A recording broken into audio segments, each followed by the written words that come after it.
Mais la question que nous posons est telle de savoir si nous devons attendre que le pays soit en défaut de paiement pour régler.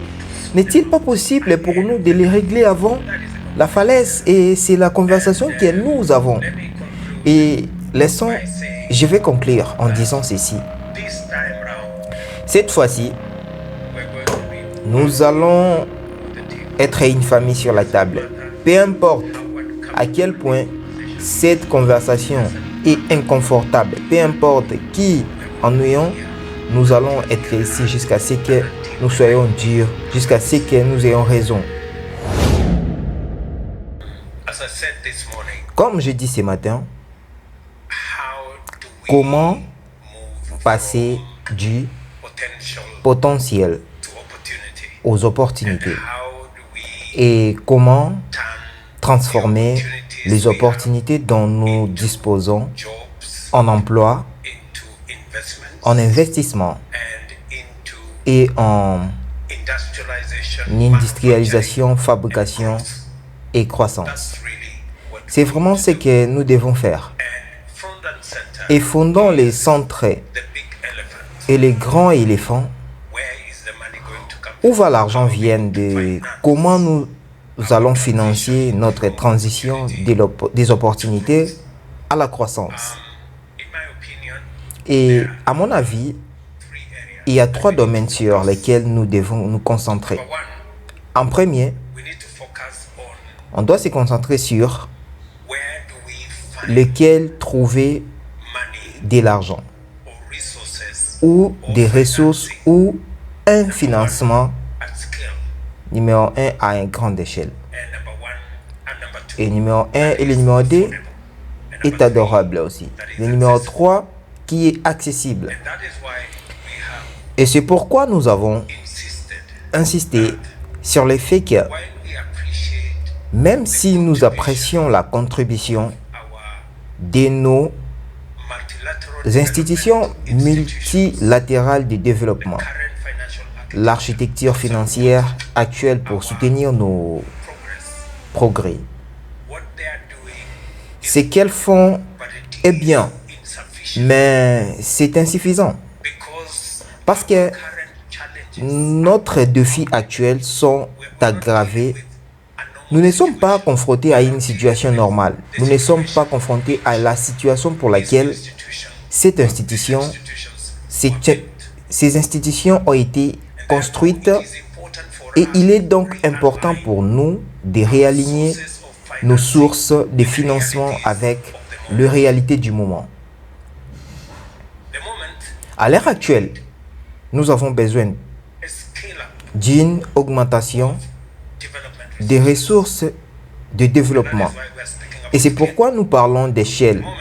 À l'heure actuelle, nous devons nous assurer que ces ressources sont disponibles à des taux qui soient favorables aux investissements que nous souhaitons réaliser. Et donc, à mon avis, très honnête, la réforme de banques multilatérales de développement réalisera 2 choses. Et lorsque nous parlons des réformes des banques multilatérales de développement, certaines de ces banques, qu'il s'agisse du FMI ou la Banque mondiale, nous en sommes actionnaires, donc légitimes. Ce sont nos institutions et nous devons donc déterminer comment faire. Comment faire pour rendre nos institutions beaucoup plus adaptées à leurs objectifs. Comment nous pouvons les rendre adaptifs à nos objectifs. Donc, et premièrement, nous pensons comme nous l'avons fait avec convoitise. Lorsqu'il y avait un peu de créative et d'innovation qui ont abouti à des droits de tirage spéciaux, nous devons penser qu'il y a COP dans cette fenêtre des droits de tirage spéciaux pour relever le défi que nous avons en ces moments de transition énergétique. Ce que nous voudrions faire différemment cette fois-ci, c'est que la manière dont ces ressources sont allouées soit différente. Là où ceux qui en ont le plus besoin les obtiennent, tandis que ceux qui en ont le moins besoin n'ont pas besoin d'obtenir la part du lion, de ce dont il n'a pas besoin. C'est le numéro 1. Le numéro 2, nous pensons également de manière créative et innovante qu'il nous est possible d'utiliser et d'exploiter le bilan de ces institutions. Et je dois faire un avertissement plutôt. Je ne suis pas un financier. Je suis un scientifique, mais je suis très convaincu que nous avons des gens très intelligents. Nous ne manquons pas de bonnes économies d'analystes et de financiers qui peuvent imaginer cet espace et nous dire de quoi il s'agit-il, que nous pouvons faire pour tirer parti de bilan de ces grandes institutions. Et c'est ce que ma sœur Motley parle de l'initiative de Bridgerton. Comment pouvons-nous lever 500 milliards de dollars supplémentaires chaque année, ou au moins dans 5 ans, pour pouvoir faire ce que nous devons faire de la transition énergétique. Et enfin, je pense que l'autre option dont nous devons discuter est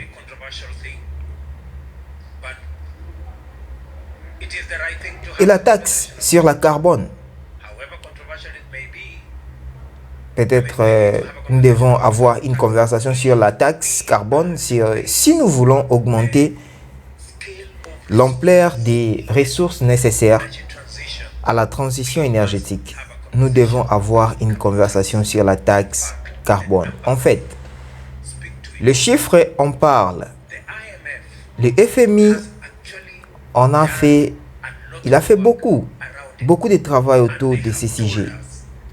Nous a dit qu'il était possible de récolter 870 milliards de shillings grâce à la taxe carbone.